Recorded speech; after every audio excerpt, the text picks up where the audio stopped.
Why does the Almighty not set seasons for judgment? Why do those who know him not see his days for punishment of the wicked? Some remove the landmarks. They violently seize and pasture flocks, appropriating land and flocks openly. They drive away the donkeys of the orphans. They take the widow's ox for a pledge. They crowd the needy off the road. The poor of the land all hide themselves. Behold, as wild donkeys in the desert, the poor go to their work, diligently seeking food, as bread for their children in the desert. They harvest their fodder in a field that is not their own, and glean the vineyard of the wicked. They spend the night naked without clothing, and have no covering against the cold. They are wet from the rain of the mountains, and cling to the rock for lack of shelter. Others snatch the fatherless infants from the breast to sell or make them slaves, and against the poor they take a pledge of clothing. They cause the poor to go about naked, without clothing, and they take away the sheaves of grain from the hungry. Within the walls of the wicked, the poor make olive oil.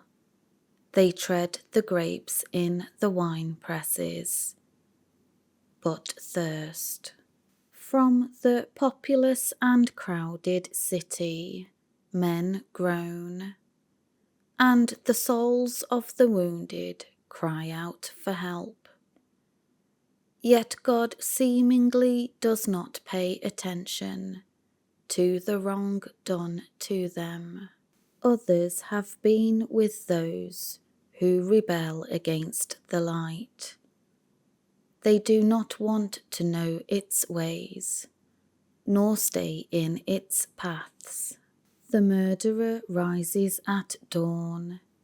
He kills the poor and the needy, and at night he becomes a thief.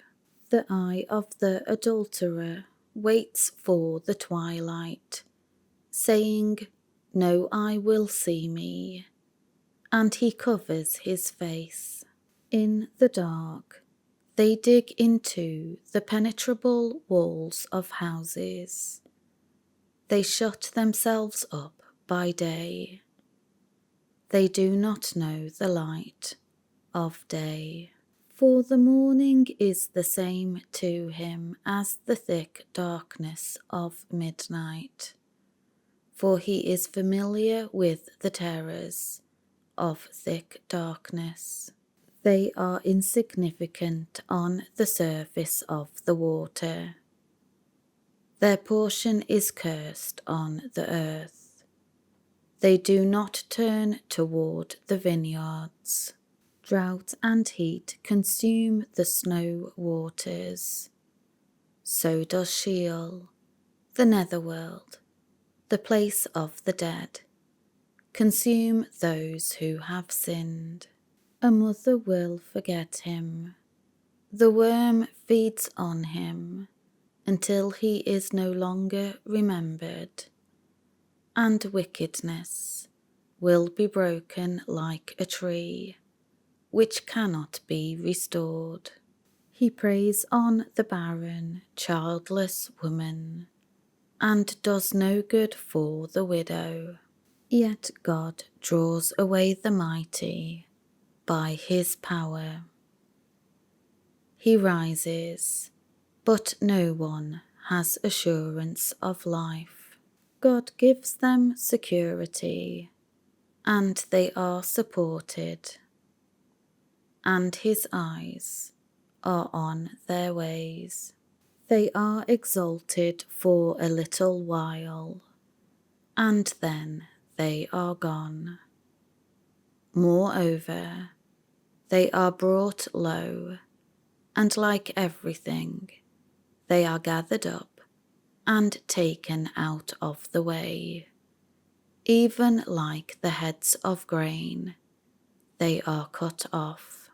And if this is not so, who can prove me a liar and make my speech worthless?